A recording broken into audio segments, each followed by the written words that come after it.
could dream of price hikes, but very seldom do they live up to the expectation. This is even more than you could dream of. Just imagine if you bought a ticket. Stop it, Frank. You can stop it anytime. Hello and welcome to another episode of Dance Under Those Lights. Happy New Year to you all, and I hope you all had a great Christmas and New Year. Thanks to those of you who listened and fed back on the Julian McGowan episode. Julian's a great guy, and it sounds like a few of you enjoyed that over the Christmas period. This week's guest needs no introduction. Gary Lockett was a great amateur before turning pro and having a really good career as a middleweight. He went on to fight the likes of Ryan Rhodes and Kelly Pavlik across in the States for the IBF world title, falling just short. He won the old WBU middleweight title and had only lost one fight. I think he was 31 wins out of 32 fights before retiring after the Pavlik fight and going on to become a very successful trainer. He's trained the likes of Enzo Macronelli, Gavin Rees, Chris Jenkins, currently working with Joe Cordina, Liam Williams in his second spell with Liam Williams, as well as some well-known Welsh fighters of recent times that haven't quite hit kind of world level, the likes of Jay Harris and Rhys Edwards. Gary's take on the world in general, on boxing, on people is one that I admire immensely. He's always such a balanced guy. He's a real straight talker, but he's also very, very respectful. And I think he sets standards and represents the sport so well. So it's a real pleasure to have him on the show. He's very well known, as I say, predominantly for what he does as a trainer these days, but he's also a manager to the likes of Gavin Gwynn and a number of other prospects. So Gary's understanding of the sport and his different perspectives, whether he looks at it from a fighter's perspective, amateur or pro, whether he looks at the trainer's perspective or from a manager's perspective, he's got an awful lot of intelligent stuff to say about the sport. So when he speaks, I listen. So all that remains to be said is enjoy the episode. Here's Gary Lockett. Gary, welcome to the show. Great to see you. Great to be on. Great to be on finally after a couple of aborted efforts. No problems. It's amazing to have you on, and but you're a busy man, so I really appreciate your time, mate. So let's get straight into it. As is customary on this show, we get into what I call the warm up. So I'm going to ask you a question straight in. If there was a fighter that had a string of performances that you remember above anyone else's, so it might not be over the whole career, but could this be a year or 18 months where 4, 5, 6 fights at really high level, who would you call out there? Well, I'd have to go back to when I first started watching boxing, when we're talking 86, 87, 88. And obviously it was marvellous Marvin Hagler, was the fearsome middleweight who hadn't been beaten for 11 years. And I can remember my dad telling me, he's fighting a guy called Sugar Ray Leonard tonight, he said. And my dad was never a massive Hagler fan. He respected what Hagler was. But he said Hagler he's all what he calls bull, so he's all aggression. But he said Sugar Ray Leonard is he's a different kettle of fish. He can box, he can fight, he can box, he can take a punch. And he said, you watch, he's going to beat Marvin Hagler tonight. And I can remember getting up in the morning and my dad said, I told you. He said those days the fight was on, I think it was on like the Sunday night or the Monday night on ITV. Yeah. And so indeed, Sugar Ray Leonard beat Marvin Hagler by split decision, and my father was right. So, I started looking back at, and of course, Ray Leonard was past his best then. I think Hagler was probably past his best and Ray Leonard. And isn't this a common thing where we're seeing fights that should have been made 4, 5, 6 years ago? These guys are probably past their best, but even back then, 1987, I think they were both probably just past their best. And I started looking back at Ray Leonard and, when he won the Olympic gold medal and then when he won the welterweight title, he won the light middleweight title. He's always been my favourite fighter. So, for a string of, I don't know if it comes into the string of 5 or 6 consecutive big performances, but I would have had to look further back in his career to find those 5 or 6 performances, when he was in his prime. But for me, at the age of 10, seeing Sugar Ray Leonard fight and then looking back at his career, that's been a lasting impression on me. So I don't think I've ever seen a fighter that's really impressed me as much as Ray Leonard. Yeah. The best fighter I've ever seen is Vasyl Lomachenko. Yeah. He's obviously not the greatest fighter that's lived, down to achievements and what, when he turned pro and robberies and different things. He's the best fighter I've ever seen. Yeah. Like on talent-wise. but my greatest fighter is definitely Ray Leonard. Yeah. No, okay, brilliant. Yeah, I mean, it's funny. I think a couple of previous guests have said Hagler, but it's funny you mentioned Lomachenko actually, because as soon as you said that, I thought, my God, yeah, because if you think about that Lomachenko run that he had from about 7, 8 fights till 12, 13 or whatever, he was winning world titles almost every fight and stopping people who were absolute wrecking machines before that, Nicholas Walters and Pedraza and people like that. And no one, Yeah. I'm surprised no one's actually mentioned him when you mentioned him there. It really kind of a little light bulb went off, and I thought that's an interesting one, because whilst everyone knows him as a fantastic fighter, that particular run before Lopez and the stuff towards the end when he sort of died off a little bit his career, really, it was a bit of an anticlimax, I suppose, wasn't it? Given all the how, Well, he's only he's I think he's only just given up. He was IBF champion, wasn't he? yeah, I think he's just given up the IBF title, and Andy Cruz fought for it on the weekend. If I'm right in saying so. I mean, look, for me, like I've never seen anybody like him, and you can go, okay, mention the greatest fighters in history: your Muhammad Ali's, your Ray Leonards, your Mayweathers, and the list goes on and on and on. There are always people who got similar styles to them. yeah, Now, if I ask you to pick someone who's got a similar style to Vasyl Lomachenko, I'll wait, yeah, exactly. because you won't be able to give me one. I mean, someone did say, I think the closest thing is a much bigger, slower Usyk at heavyweight. I'm not saying that Usyk isn't a great fighter. He is a great fighter. For the skills, I just don't think it's anywhere near. I think he is probably the most technical heavyweight we've seen. But if you drop that 5 or 6 stone, and Vasyl Lomachenko, for me, the footwork, the angles, the combination punching is just something. It's something you can't teach. And Yeah. All these great fighters, I think, all these elite fighters, they probably have got that element of something that you can't teach. Absolutely. Definitely special fighter. Okay, next question. Your son, who I believe is a rugby player, let's take it back 5, 10 years to when he was a little bit younger. If you had to put him in a gym with any trainer in history and know that trainer, other than yourself, was going to look after his best interests, as both inside and outside the ring, who would you pick? My ex-amateur coach, Tony Williams. Brilliant.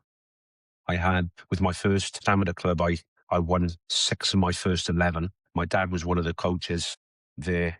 And my dad said after 11 fights, I think I'd boxed at Wales a couple of times. I had a couple of decisions. I wouldn't say I was robbed. I don't go down that road. But a couple of decisions where maybe I might have nicked it, but I wouldn't say I was robbed. And Dad said, you need to go to Tony Williams, who at the time, had a load of champions. His son, JT, who's sadly deceased a few years back now, God rest his soul. He was a pro. So, and Tony had a very good reputation. He had a reputation as being very strict, Yeah. but very, very good trainer and train you hard. I think 11, I think I lost only 3 of the next 87. Oof.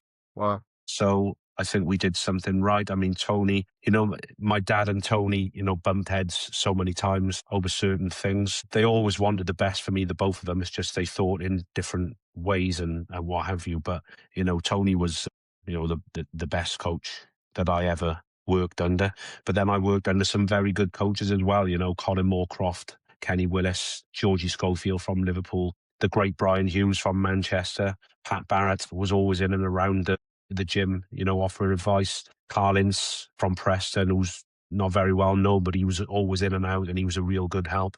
And then obviously late in my career, then when my son was born, I moved back home and I worked with the late, great Enzo Calzaghe as well. So, I mean, all of these guys, I learned a lot from every single one of these guys, and no disrespect to anyone. But I mean, Tony, I was with Tony for the most fights, and for I have the longevity in time with him. So for me, putting a young kid with a Tony Williams or any of those guys really, for that matter, I mean, I picked out Tony because I was with him from a young age, but Enzo and Enzo proved that he could take fighters. I mean, look, Gavin Reese, Bradley Price, he had those guys from literally 9, 10 years of age, and he took Gavin right through to being world champion, Bradley Price for the Commonwealth champion. So all of those guys that I mentioned were very, very good coaches and great guys in their own respect. Brilliant. What a great answer. Really nice.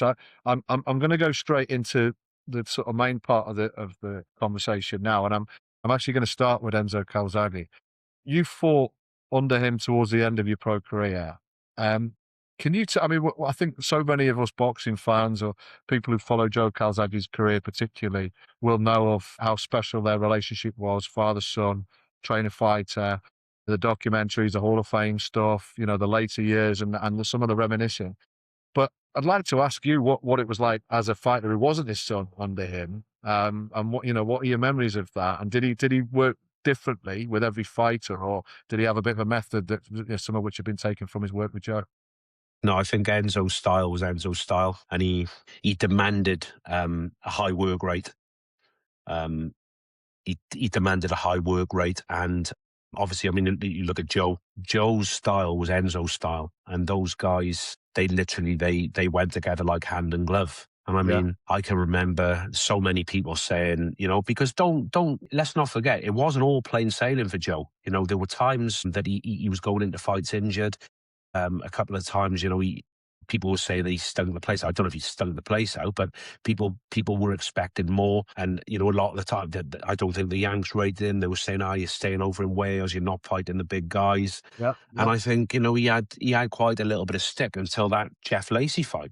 yeah, yeah, And I yeah. can remember him injuring his hand against Jeff Lacey, and I think they were thinking about pulling out. So apparently Enzo and Joe had a big argument, and Enzo convinced him to take the fight. And Enzo basically said, "Listen, this is going to be the easiest fight of your career." And you know, if you could have said that beforehand, and you could have heard Enzo say that, people would go, "This guy's balmy. This guy's nuts." But it turned out to be one of the easiest fights of Joe's career. And Yeah. I think it was because Joe went in there with a genuine fear. I mean, Jeff Lacey at the time was he was a hot guy, wasn't he? He was knocking everybody out, and Big you know, he was a reputation. very very good fighter. But Joe went in there and he gave a masterclass, and he showed just why.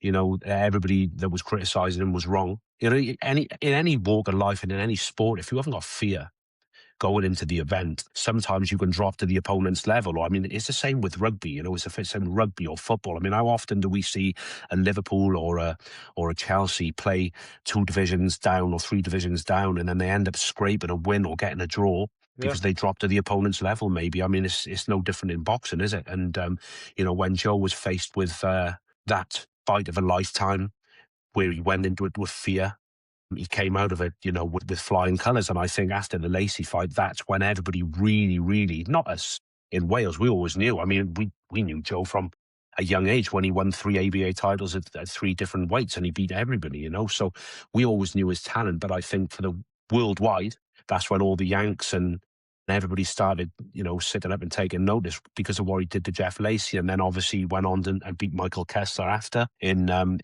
the Principality Stadium in front of a big crowd. And obviously then followed the wins over, I mean, at the time, people didn't think it was a great victory, I mean, against Bernard Hopkins because of his age.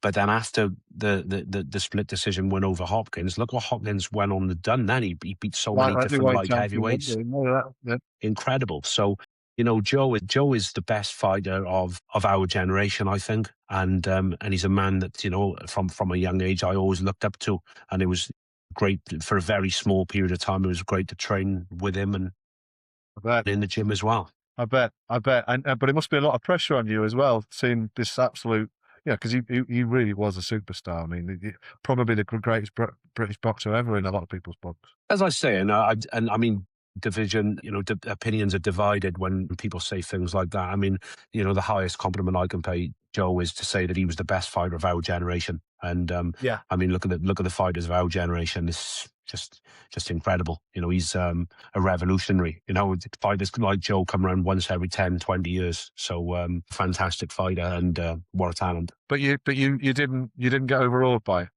Say again, sorry. You didn't get overawed by his presence. No, I don't think so. I mean, I knew Joe from when we were young. I wouldn't get overawed by anyone's presence, really. I've been brought up that way to be confident in myself and be professional around people. But I can tell you this now: to spar Joe Calzaghe is not the most. It's a very humbling experience, that's for sure. Brilliant, brilliant.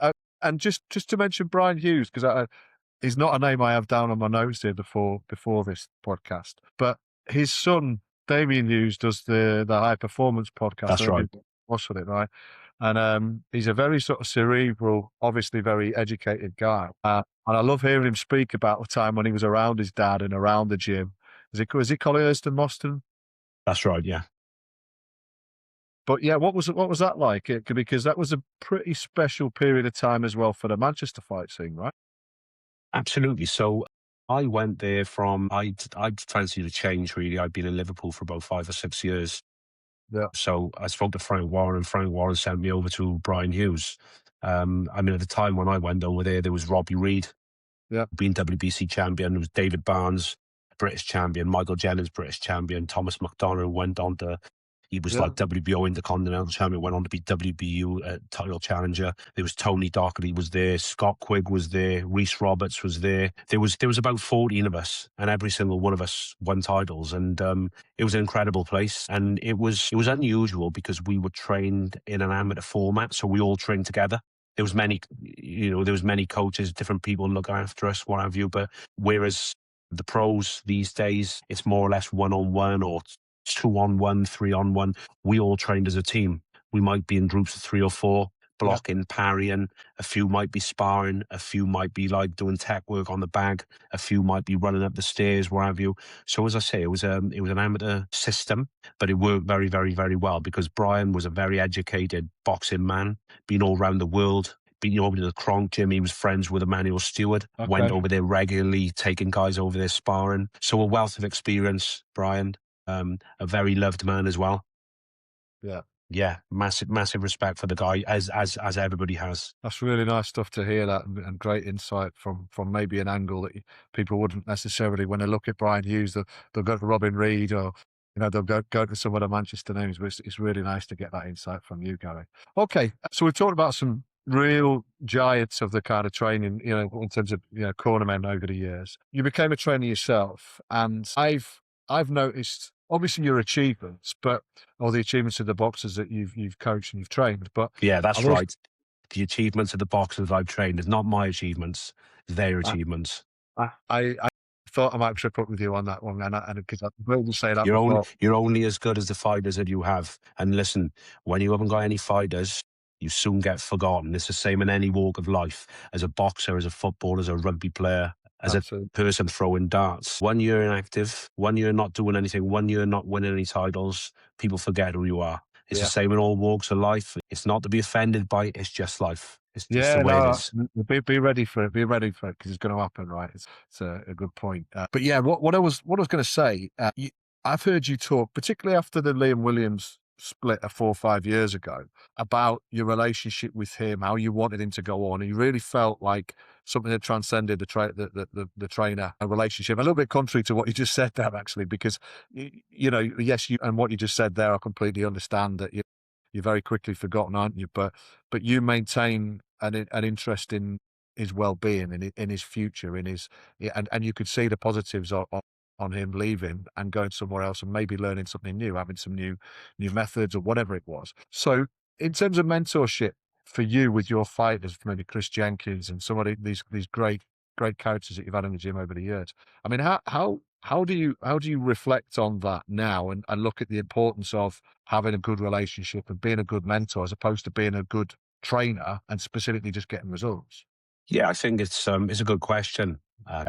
You've got the guys out there who just treat it as a business, Yeah, and they don't get friendly with the fighters. They keep it strictly business. I can't do that. I mean, don't get me wrong. There are some fighters who I get on with better than others. I think, look, if I've trained 100 fighters, I still speak to 98 of them. I still speak to the vast majority of all the fighters. As I say, there's all kinds of different personalities. Some guys are quite quiet. You're not really going to have a massive relationship with someone who's quite quiet. They're quite within themselves. yeah, But what I can say is they all see what I'm trying to do. Otherwise, they wouldn't be there, right? They wouldn't, it wouldn't be sustainable. So, first and foremost for me, I've got to try and do the best job I can. I've got to try and improve them. I've got to try and get them to that boxing fight or boxing contest in as best shape, mentally and physically, that I can. yeah, And all the time, when they're in the gym, if I can help them to be a better person outside of the ring, a better human being outside of the ring, and I'm not suggesting in any way, shape, or form that their mother and fathers haven't tried to do that anyway. I'm Yeah, not yeah. saying that. All I'm saying is, I'm nearly 50 now. I've got a lot of experience. And if by listening to someone who's older than them, maybe some of my manners, my morals that I've learned off maybe my parents and people that have mentored me, if I can make them better human beings and what have you, then brilliant. That gives me just as much joy as these guys winning big fights or winning titles inside of the ring. To see these people as they're growing up, developing as people, and getting into relationships, maybe having children and being good fathers and good husbands as well. So, for me, that's just as much of a joy. And it's sustainable. You think that the success in the ring doesn't have to be at the expense of helping a young person develop outside the ring as well. No, absolutely not. I mean, again, first and foremost, I'm a boxing coach, but that doesn't necessarily mean to say if someone's having problems at home or what have you, that I'm not approachable. My door's always open. If, like I say, if I'm in the gym with someone 4 or 5 times a week, then I've got a relationship with them. So I'd only expect that if they had any kind of problem or any kind of worry, then they do feel that they could come to me and knock on my door and open up to me. And that's happened many, many, many, many times over the years. So it's good to be not just a trainer to these guys, but someone maybe they look to that they can go to for a little bit of advice. It's not guaranteed I can always help them 100%, but I'm pretty sure that I can in most cases. And it seems to me that you embrace that as well, and you enjoy it. It's a two-way street as well, right? Isn't it? Because you can get a warm fuzzy feeling out of a young person's journey that, as you said, to use your language, you played a small part in on the way.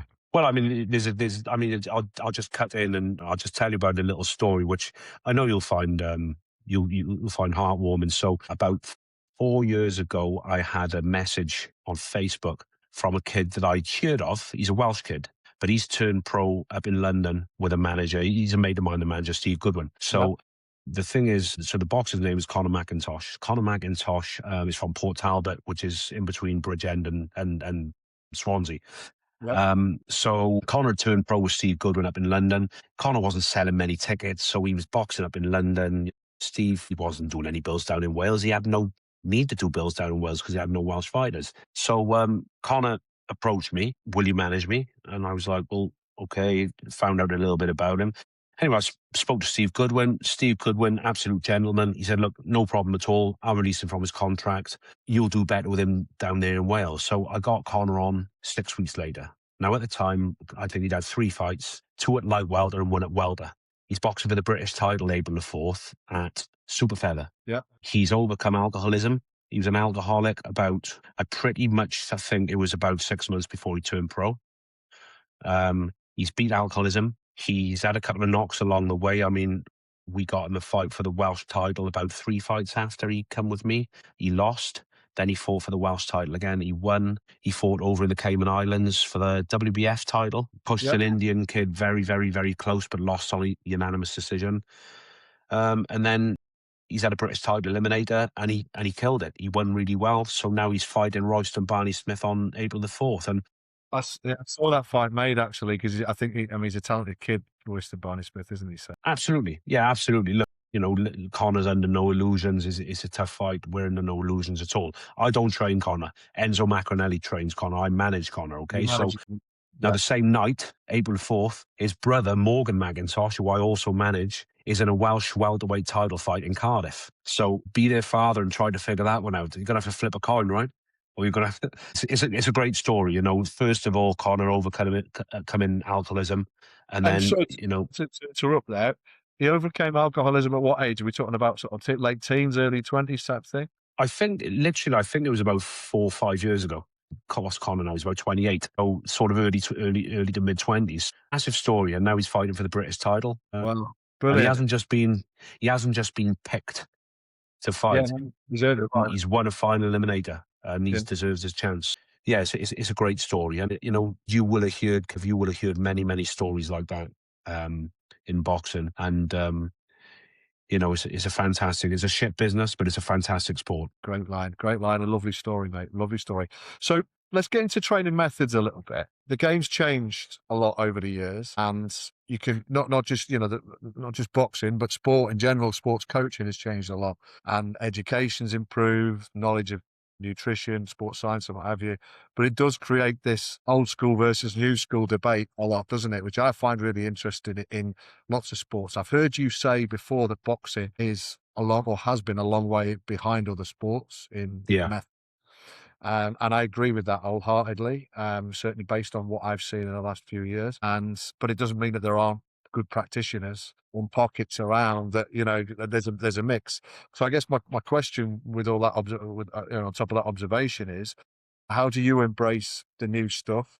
How do you view it all? If you had to sum up how you deal with that old school versus new school stuff, what's your approach? I stick to what I know. Right. I think that's very important. I don't try and do things that I don't know anything about. I stick to what I know, and I stick to a lot of what I do is tried and tested. I mean, I've been doing this now 18 years, so that some of the training methods, the fitness routines, the techniques, the pad work, I've been doing that since the start. I'm always finding ways to improve the pad work to make things more realistic. You I are mean, constantly looking to just add a little 1% here, 1% there type thing. absolutely, because if you don't, you fall behind. You fall Yeah. behind everyone else. Yeah. I mean, there's all the SSC now. I mean, we got a nutritionist working with us. I honestly can't believe that I didn't have someone like that, because if I had someone like that, it would have been so much easier. I mean, we starved ourselves and we dehydrated ourselves to make weight. I mean, the knowledge of nutrition then just wasn't what it is now. Um, you know, um, there's two guys I use. I mean, the one's Dr. Sean Aspinall, another guy then when Sean gets a bit busy, or if I've got guys in England, I tend to use Pete Bell, and they're both very, very, very good at what they do. They take the worry completely away from the boxer. Yeah. Which is paramount, I think, because the boxer's got enough to think of. And then obviously with your strength and conditioning, what I will say is this: I do think it has a place. But what did Hagler, Leonard, Hearns, and Duran do? Did they do strength and conditioning? I don't know. I mean, I don't know the answer to that. I don't think they did. But, I mean, Hagler was legendary for his love of getting out for an early morning run, wasn't he? So, he pounded the roads, and there'll be a lot of sports or S&C practitioners who tell you that maybe you can run, but you don't want to do too much. How good was he? And was that because he ran so much, or yeah, could he have been even better? but another thing, is like, I mean, Liam Williams said, he was told not to do any road running, and he said the thing is, a lot of my confidence in my fitness comes from pounding those roads 5 miles, really pushing myself, finding myself getting tired and being able to dig down and push myself. I mean, everybody's different, aren't they? And I think the most important thing that comes out of it all, I think, being able to learn and being able to look back at what you did a couple of years ago and say, Jesus, I'd never do that now. I probably used to overtrain my fighters years and years ago, but whereas now I tend to hold them off. So it'll be, I mean, if they spar, I don't know, if they spar 8 rounds and then do 4 pounds on the Monday, I'm not going to have them doing any boxing work on the Tuesday. They'll be doing their work, don't get me wrong. They'll be doing their sprints or they'll be doing the S&C, but I want their hands and their arms fresh for the hard work on the Wednesday. So every boxing session they do will be a hard session. But then in between that, you have to listen to your body. And especially the older guys, the older guys that are in their 30s and, 33, 34, I think you have to listen to your body, don't you? I mean, everybody knows how to get fit. A lot of these guys, they're at the level in boxing where they've trained all their lives. They know how to get fit. So they know their body as well. And I think the best guys, the guys who go on the longest with the most longevity, are the guys who understand their body. Yeah. And they act accordingly, and they don't push themselves too hard. I'm not saying for any way, shape, or form that you don't push yourself, but what I'm saying is, if you do really push yourself the one day, you can't just keep bang, bang, bang every day, because your body's just going to break down and you end up injured. And I think maybe that's why, I pushed myself and pushed myself and pushed myself, but in an era when everybody did that. And, you may need to slow down, or you may need to go to the doctors, and you don't do it. You just get on with it. And that's just the way that that we did it because we were old school. But if my dad heard me calling myself old school, he'd laugh. But that's in boxing terms. I think I am. You know, when especially considering some of the guys today. You know, it's unbelievable. I had a no, we had a guy in the gym the other day. Sorry, Kev. We had a guy in the gym the other day. Sparred 3 rounds, was knackered, and he jumped out the ring. Jumped out of the ring. That's not enough. Right? Well, that doesn't happen in my gym. In my gym, get back in Yeah, because yeah. you might be tired, but you don't jump out of the ring because that doesn't make you look good. And even if you have to just tuck up tight, don't throw no punches. If you're knackered, just tuck up tight, get through the rounds. You might learn Yeah. something about yourself, right? Yeah, absolutely. Yeah, I mean, it's not all about peak physical conditioning. Sometimes it's about mental conditioning as well, and there's a Yeah. balance look, isn't there? Absolutely, absolutely, and you know you hear sports psychologists and different trainers saying that you know the biggest battle is in the mind. You know, and I think they have got a point. You know, because if you're a boxer that isn't very confident in yourself, or you're a boxer that lacks a little bit of confidence, then your biggest battle is in your mind, isn't it? I think for myself, as you know, talking about myself, obviously you lack confidence in certain areas, but I was always pretty confident in my power and my ability and my ability to take a shot. But you just never know. See, we're dealt with thrown so many curveballs with boxers because one size doesn't fit all. When you have one guy who's maybe a very good boxer, a very good puncher, very confident in himself, can take a punch, then what more do you want? You could have the guy then is super, super, super, super talented, but just has got some sort of, self-confidence issue. So that's when you were talking about the new way sports psychologists come into it. Yeah. We talked about strength and conditioning earlier, sports psychologists, nutritionists. There's so many different things now, there's chiropractors and physio. And, some of these guys have got, they pay a physio, or they're sponsored by a physio. The physio sees them once or twice a week, or a chiropractor or something like that. You were asking me to tell you about when I was boxing and now. I mean, when I first turned pro was 96. What are we now? We're nearly 30 years later. So it isn't a world of difference, right? Boxing's still boxing, but there are just certain elements which make it so much easier for the boxer. They make the training a lot more. You're able to do the training with a lot more ease. You're able to give yourself a little bit more rest. These people can step in and help you. Whereas years ago, you help yourself. That's it. It's simple as that. You didn't really have anybody to help you. Do So, you? Go on, sorry. go on, mate. Carry on. Do you think that the standard of boxing has got better in that period of time, since let's say the early 80s through till now, 40 years later? Yeah, do you know, it's a good question. It's a question where probably 50% of people will agree with me and 50% will disagree with me.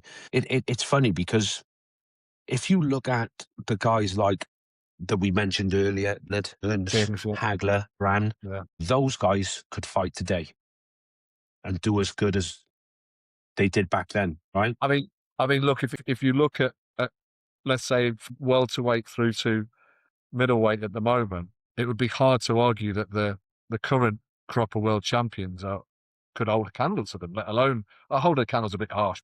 You don't think that I would back every one of them to be, I don't, let's say Duran at lightweight. Yeah, probably. So sorry, Sugar Ray Leonard at welterweight, Tommy Hearns at 154 light middleweight, and Hagler at middleweight. I think that they'd all win best part of undisputed if the promotional stuff was out of the way with. All right. Oh, okay. So let me give a counter to that argument. What, Duran against Lomachenko? Yeah. Leonard against Mayweather? Hagler against Golovkin, Canelo? Yeah, I mean, I'm just talking about now though, like literally the champions now. It doesn't feel like we're in a, because you're right that there's some great examples there. Mayweather, obviously, Lomachenko, but now where the world champions are right now, it doesn't feel to me. I'm not saying it's a way down because there's some things that would be better, but it feels to me like, and that was an exceptional crop. Don't get me wrong, but I just, I look at the world champions now and I think they'd be beatable by great fighters in the 90s and definitely And back in the I'm not saying I wasn't saying that you were right or you were wrong.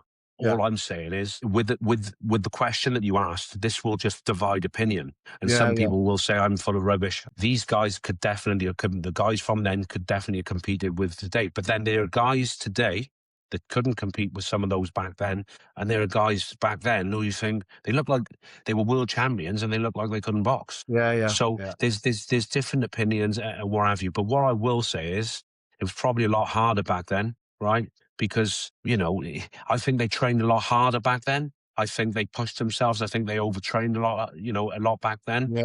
Whereas now there's an element of common sense, isn't there? But I mean, you've got some fantastic fighters around today. I mean, geez, some of these guys, some of these elite fighters today are incredible. And I think they're able to do that because of this, the percentages, really, isn't it? There's the things like your strength and conditioning, your nutrition. You're able to train better nowadays because of the nutrition that you're getting.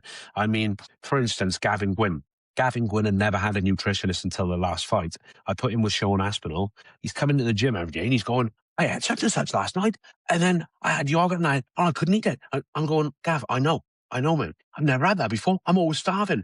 So even though Gavin was eating well before when he was doing it on his own, Dawn knows things that other people don't know. As a qualified, he's not just a nutritionist. He's a doctor of. He's like a doctor of nutrition. So even down to rehydrating. So he will be there with us from the Wednesday before a fight. I mean, when we was in California with Joe Cordina, he flew out with us. So he was watching Joe's diet for literally 9 days. Yeah. And the most important part was after Joe's weighed. Because, I mean, look, if you go reaching for McDonald's and Coca-Cola, then you're setting yourself back days and days and days. So I think, one of Sean's main jobs is just to make sure that you're doing your thing after the weigh-in. Look, you can eat what you want the day after the fight. Yeah. This is what he says. Just stick with me now for the next couple of days. Go into that ring the best that you could possibly be. You can eat what you want the next day or after the fight, and not, after the fight, which Joe did. He went to In-N-Out Burger and he brought a load of burgers back from In-N-Out Burger in it's an American chain, and they were good, by the way. But up until fight time, stick to just, that's what Sean always says. Just stick to doing what I'm telling you to do. Otherwise, you're not going to get the best out of your body. Don't forget, you've lost a lot of weight. You've brought yourself to an unnatural weight over the past sort of 6, 7, 8 weeks. The vital part then is not to let it go all to shit once you've done the weigh-in. If you reach for all the wrong things, your body is just not going to react the way that it should. Yeah. It's vital. These things are all vital, aren't they? I probably went off on a little bit of a tangent then, so I do apologise. You can tell I love it. I mean, I'm thinking about the stuff that George has after weigh-in, but obviously amateur weigh-ins, pro weigh-ins are a bit different. It's the day before in a pro game. Most pro anyway, and amateur stuff you probably only got anywhere between 4, 8, 12 hours if it's a really early for an evening. It amazes me some of the things that nutritionists say that you can eat after the weigh-in, because I would look at them and go to sugary crap, but actually it's not sugary. It's actually built up. Yeah. So what they're doing with that, they're trying to get reactions by giving you certain things, forcing the body to react in certain ways. And to me, I would be the same. I'm like, what are you eating that shit for? You're eating sugary sweets. Surely that's not good for you. But then when Sean explained to me, I'm like, I'll stand over there and keep out of it. I'll stick to the boxing. Absolutely. I'm telling George stuff from 25 years ago, and I'm thinking, what am I doing? Just shut your gob. Yeah. Brilliant. Great story. Great story about Gavin Gwynn there as well, because it'd be fresh in a lot of people's minds after those fights with Junaid, It's Cameron Vong. So, at the age of 35, look at them as boxers, right? There's no way Gavin is going to be able to stand in the center of the ring and have a boxing match with Cameron Vong. Absolutely not. Cameron Vong is a young, hungry, very, very, very talented kid who's got the speed on Gavin, probably maybe got the power on Gavin as well, right? So we needed to have a game plan in both fights, which was going to try and take a little bit of that out of Cameron Vong, focus on his inexperience, and focus on his inability to maybe fight for 10 rounds. I mean, the first fight, I believe, was, I thought Gavin won the first fight. The second fight, I thought, was very, very close. I had it a draw. Massive respect to Cameron Vong and the team. For Cameron Vong, to take the fight that early in his career, he showed massive balls, didn't he? take the rematch. I bet he's thinking, oh, not this again. I couldn't agree more. I have to say, it was great insight there. Thank you. But just from my perspective as a fan watching Cameron Bond there, most people looking, oh, he's been beat again, or he's been beat. This is the end of his career. Not in a million years. If that kid is in good health and he's got the right mentality, he's just proven that he's got a set of stones and the desire and an ability to weather some big storms and continue to box really well in the later rounds and actually started coming back on top again. I thought it was a really mature or a performance that showed that he's moving forward rather than stagnating. And I can see that kid going on if he uses it in the right way. Well, hopefully not, because I think we'd all love the third fight. So Yeah. I'd have to be obviously rooting Gavin on in the third fight, but obviously after, if Cameron Vaughn fights, and goes on to fight for the British title, I'll be definitely rooting for him. Absolutely. Great comment. Okay, let's talk just a little bit about community. So you boxed Pontypool, I think. Was that your amateur club? Was that right? So I started off with Coediva in Cwmbran, which is where my mother and father and father still live. Yeah. Where I grew up with Cwmbran. Pontypool is 4 or 5 miles away. So I started off in Coediva in Cwmbran, and then I moved then. So Tony Williams actually used to live in Cwmbran. He used to pick me up and then go up to Pontypool. That's where his club was, Pontypool and Panteg, yeah. The Valley Fighter, the documentary that I think the BBC did, featured, you'll have been in it, Liam Williams, obviously covered Johnny Owen and Howard Winston. Howard Winston, yeah. Yeah. It was such a great and stark view of boxing and life in South Wales, I think, at the time. In the valleys, yeah. I'm not from the valleys. That's No. the valleys. So so Liam Williams, Howard Winston, those guys, they're from like the Rhondda Valley. Howard Winston was from Merthyr, which is further up. Right.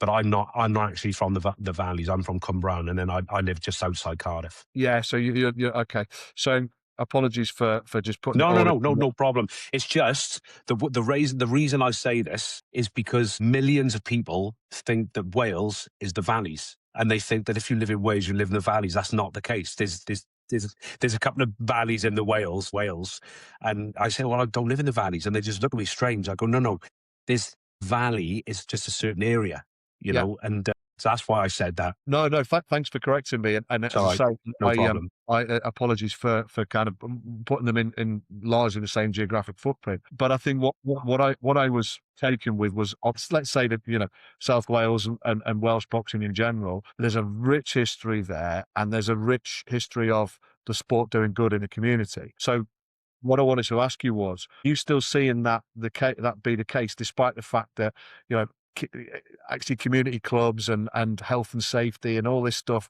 has changed the way that the role that boxing plays in society? Are you still seeing a lot of good there, or are you seeing kids maybe not participate as much in boxing? I don't think it's just in Wales. I think it's everywhere. Look, the world's a worse place now. I mean, if you look at the knives and the gangs and stuff like that, I mean, the county lines, the drug dealing and stuff like that, the world is a lot different to what it was 5 years ago. Yeah. And the world was a lot different 5 years ago to what it was 10 years ago. And I think it's getting worse. So the more young people that we can keep coming into the boxing clubs, into the community centres, the more community centres that are around, the more boxing clubs that we can keep running, the better for young people. I mean, look at the knife crime now. I mean, especially in London, the stabbings and what have you. If there were more boxing clubs, community centres, youth clubs. When I was growing up, we used to go to a youth club, and it used to not necessarily keep us out of trouble, because I was never into. I had a strong parental background. My dad would have hammered me if I ever got in trouble. Yeah. I'm sure it was probably the same for you and people that you know. But I think the more, as I say, community centres, youth clubs, boxing clubs, sports clubs that we can encourage children to get involved in, the better. Sport is fantastic. It does keep young people out of trouble. So it is very good in Wales. And you obviously you're sticking with Wales because of where I'm from, but it's not just in Wales. It's everywhere. Wherever there's a boxing club, boxing clubs don't discriminate. you might have a policeman, a black man, 4 white guys, a Muslim guy, and they might not get on outside the boxing gym, right?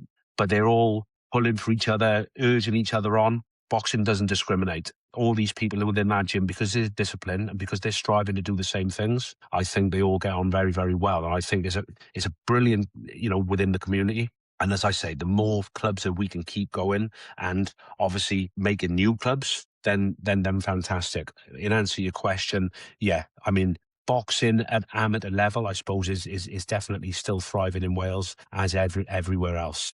The only thing I think is with Welsh boxing, pro boxing anyway, it's just getting harder and harder, with the ticket selling thing, where unless you're with a big promoter, you have to fund yourself by selling tickets. The problem is here that it's a double-edged sword because ticket prices and inflation. So when I first started coaching, I didn't really know what a ticket selling thing is because I was with Matchroom, I was with Frank.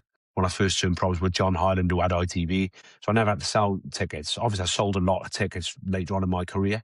But then I found out about this ticket selling thing where you have to fund yourself and you have to pay for your opponent and this and that. So when I first started out, the opponent would be 1,000, the promoter would get £1,000, and then the boxer would get £1,000. Now, if you sell £3,000 worth of tickets now, you wouldn't get a penny. Yeah. You'd have to sell £5,000. This is just for a 6-round non-title fight against a journeyman. If you sell £5,000 worth of tickets, you probably maybe get £800 to £1,000, and it's becoming harder and harder and harder and harder, especially in Wales. There are a lot of rundown areas, and also, of course, it's not. There's a lot of rundown areas, and then also what we used to have around the time of sort of Joe Calzaghe is you'd have Frank coming here regularly. Matchroom used to come here regularly. They had a couple of fighters they are used to borrow in Wales. So with that, you get the chance to get a couple of guys on the undercard, a couple of your prospects undercard, where they don't have to sell tickets. They get a purse, and you can build those prospects on those cards. But unfortunately, Frank doesn't really come here anymore. Matchroom doesn't really come here anymore. I think they need to sign. I think, if Frank had a big Welsh prospect, then he would come back here. So you can't blame them, but that's our only problem, is that the big promoters don't really come here anymore. So it's very, very hard to build a fighter. And to get a fighter to, say, a British title on small hall bills is very, very, very tough. Yeah. And I would assume that also has a knock-on effect in terms of the motivation as well for local kids, because local kids wanted Joe Calzaghe 20 years ago. They must have brought so many people through the community gym. Absolutely. I mean, obviously the amateurs strive to be Welsh champions, obviously win the Four Nations title, go into the GB squad, go to the European Championships, the World Championships, maybe the Commonwealth Games, and ultimately the Olympics. So when you're amateur, don't really know a great deal about the pros. But, a lot of the guys that are approaching me now, I basically tell them, look, it's just not worth you doing it because, it's going to cost you a load of money. Yeah. And then after 5 or 6 years of not really doing anything, beating journeyman, not really getting anywhere, because then if you want to step up and you want to box someone who's maybe a little bit ambitious, the opponent then is going to be a lot more money. Yeah. And who sells the amount of tickets to? It's just, excuse me, it's like a double-edged sword, and I don't really know the way around it. Yeah. What we need in Wales is like fairy godmother who can ruffle up some millions and throw some money around, and maybe we can build a couple of prospects that way. But no, all jokes aside, it's getting harder and harder. I mean, it's not just in Wales; that's the country throughout. The ticket selling thing is madness. Yeah, and there's been a lot of talk, hasn't there? I mean, Anthony Crolla did that interview a few weeks ago, which certainly, created a lot of reaction, just so basically saying that it's been brilliant to see, I don't know, to be up against Bivol and these 7v7s and these deep, full of world championship cards in Saudi and funded by Saudi, but it's taken away from the British circuit. No two ways about it. I think so, yeah. I think so. And, look, guys outside of boxing, your guy that watches on the TV but doesn't really know anything about the background. They don't understand the way it works in the background. I mean, those guys on those Saudi bills, a lot of those guys are getting multi-million-pound purses. It doesn't work like that. Even on the on the big bills, on your Matchroom bills, your Queensbury bills, the guys on the undercard, they're earning not bad money, but it's not, it's not a lot of money like people It's think. just no, yeah, yeah. Yeah, it's a massive gap. There's a massive gap, So, as I said, great sport, shit business. Yeah, yeah. So just on the amateur sport before we move to current affairs and close up after that, the amateur sport, you've talked about actually taking lads who are promising amateurs, high performing amateurs, let's say, and you have that decision to make, do they go pro or not? So how do you think that the amateur sport is preparing the top performers to go into the pro sport and be successful? I don't think the amateurs prepare the fighters to go into pros. Absolutely not. I think they're trying to keep them. I mean, with a GB squad, they want them to be anything other than pro, don't they? They want them to be up on their toes. They don't want them taking any punches on the gloves. They want them in and out, which is absolutely right, because that's what amateur boxing is. But it's a massive process. Change from amateur to pros is quite a big, it's quite a big thing. And a lot of guys just don't do it. They don't make that transition. How many guys, I mean, in recent years, how many guys have been to the Olympics or been to World Championships, European Championships? They go pro and they don't quite cut what everybody thought they were going to, because maybe for one reason or the other, maybe they go with a coach who isn't suited to them. Maybe they're not doing the right things. Maybe they're not. There's lots and lots of reasons. Some of them stay amateur too long. Yeah. Some of them maybe go pro too young. Who knows? But there's a lot to learn when you go from the amateurs and you go straight into the pros. There is a lot to learn, and you have to be, held back, and you have to be sort of cajoled along. Yeah. And if you pull the trigger too soon, I mean, we've seen it, guys stepping up too soon and getting beat. Or, I mean, the classic example was, we talked about it earlier. I mean, what a massive risk that was that Cam Wrong took against Gavin Gwynn. Yeah. I believe it was too soon. I think he probably believes it was too soon. But it's a very, very, very, very tough sport. And I mean, people who don't know anything about boxing, when your pros are boxing like journeyman, that's won 5, lost 20. And why are they boxing them? To learn, Yeah. to learn about the pro sport. Hopefully, I mean, the journeyman, these new journeymen now, they just run around the ring with their hands up. That's not a journeyman. I see a journeyman as someone who isn't really coming there to win, but they're coming there to give you a go. They're coming there to teach you a few things. They're not going to let you take the piss out of them. So every time you try to take the piss out of them, they're going to give you a wallop. Maybe they're gonna stamp on your toe. They're gonna hit you low. They're gonna teach you a couple of things. That's what I see a journeyman as. So, it's like I say, it's a good question with the amateurs. Most of them do, I think. Most of them, if you're a good amateur, you turn pro, you're going to be good at pro.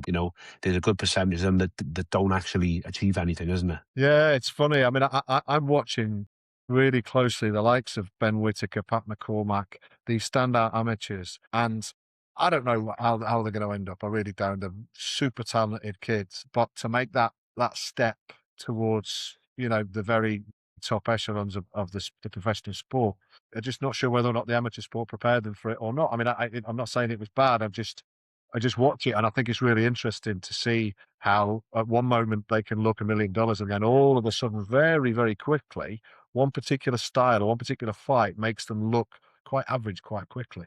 The Conor Walker fight for Pat McCormack was always going to be tough because, I mean, the Conor Walker style is very effective because it essentially forces you to work 3 times harder than what you do want to work. Because, I mean, I call it walking them down, walking them down. So what you're basically doing is that stylist. If you stand off that stylist, they're going to ping your head off. Yeah. If you just walk them down, they're still going to ping your head off. But how long can they keep pinging your head off? Because they're having to do 3 or 4 times the work. Because every time you walk them down, they hit you on the gloves 3 or 4 times. They run off. You're straight after them. And then they have to punch maybe 6, 7 seconds again sooner than what they would have had to. And then they go off again in the center of the ring, and then you're back on them again. Gavin Gwynn does it very, very good. I mean, so Conor is very, very good at that style. And he's come from behind a couple of times now and basically tired them out and caught them late. And I actually thought that Pat had rode the storm. I thought he was looking good. I thought he'd rode the storm. He'd come through a couple of very tough rounds where he looked like he'd been hurt. And then all of a sudden he got hurt again, and then it was the end of the fight. So I mean, look, you've got to take your hat off to Conor Walker, but I don't think that's the end for Pat McCormack. Definitely not. No, no. He's still a top class. He was a top class amateur. He's still a top class pro, and he just needs to learn those mistakes. And like I said, that's one of the hardest styles to deal with, because Conor Walker didn't beat him for talent. He beat him with fitness and out and out raw sheer guts and blood and sweat and tears, didn't he? I think, and that's how Gavin Gwynn meets. That's how Gavin Gwynn beats a lot of people. He doesn't beat them for talent. He just beats them because he wants it more. He's trained. He's trained like a devil. He's trained like a beast, and he's just going to be there all night. So it's a funny old thing, boxing. Just someone doesn't necessarily beat you for talent. You can beat them in other ways. So. Yeah, no, absolutely. No. And I would just say there, just to correct myself a little bit, I didn't think Pat McCormack became average overnight because of the No. because I agree. And it could be a bit like I said with the Cameron Von Gavin Gwynn situation, that he comes It on a might lot. even be the making of him. Could be. Okay, last one. Obviously, we're just a bit of a segue, really. You got Joe Cordina in your stable now. Standout amateur, standout pro, definitely a blue chip fighter for sure. In his division this weekend, there's a hell of a fight going on across the pond. How do you see that one working out? I think Shakur boxed his head off. Not to be disrespectful, but I thought Lopez was very good up until he started boxing the top guys. I mean, when George Kambosos beat him, that was a bit of a sign, wasn't it? I know. You think so? Sorry? You'd think so. But to me, it was a bit hot and cold because he'd been so good against Lomachenko. Anyone who takes the ring against Lomachenko and is competitive must be a very good fighter. But Again, what I'm basically saying is that I think George Kambosos had the best night of his life. Yeah. And I don't think he ever boxed that well again. Absolutely. But I think Teofimo was a little bit under the weather. But then he has showed against other guys that he's not quite what we thought he was going to be. Yeah, I agree. And I think Shakur he's at the top of his game, and I think he probably outboxes him pretty soundly. Makes sense. It makes sense. It certainly won't be one that Joe will no doubt be watching closely, because same division, could be a massive money fight out the back of it at some stage. I think there was talk of him. I mean, wasn't he slated to fight Shakur in Dubai? In Riyadh. Yeah, he was, and Shakur bust his hand. And that was a big money fight. So I know that I think Joe's still sick now. I think he's still sick as a dog now. But listen, these things happen. And you just got to dust yourself off and make the most of it. Things in your future. Brilliant. Okay, we're going to leave it there, Gary. Just a couple of closing words from me. First of all, goes without saying, very grateful for you coming on the show. It's been an absolute pleasure. Really nice to get the feedback and the insight from a boxing and from a training point of view, but also from a managing point of view. I didn't really think that we'd cover quite as many of those overarching issues that you probably see as a manager. But that's really interesting, I think, to pick up on that as well. But I'd also just say you're someone who's admired far and wide, because you do it the right way. You care that you show for your fighters, but just the respect you show for everyone in everything you do. You carry yourself so well and represent the sport so well, and that's one of the reasons why I wanted to get you on the show. You're a polite, respectful guy who seems to give people his time if they're respectful with you. But no, I really appreciate you calling on. It's been an absolute pleasure for me. No, an absolute pleasure. And some of the questions were, they're not just boxing questions. They're questions where I have to elaborate on sometimes personal stuff and the way you think about boxing. So the line of questioning was a bit different as well. So I really enjoyed it. But when I'm over, I'll be over in Spain a couple of times in the first 5 or 6 months of the year. So I'll try and meet up with you over there as well. We'll have to share a San Miguel or something similar. Absolutely. Gary, thanks so much for coming on this. For best wishes for the future and for what's coming up for you and your family and your fighters. Thank you, and it's been my pleasure. Thanks, Gary. All the best. Thanks.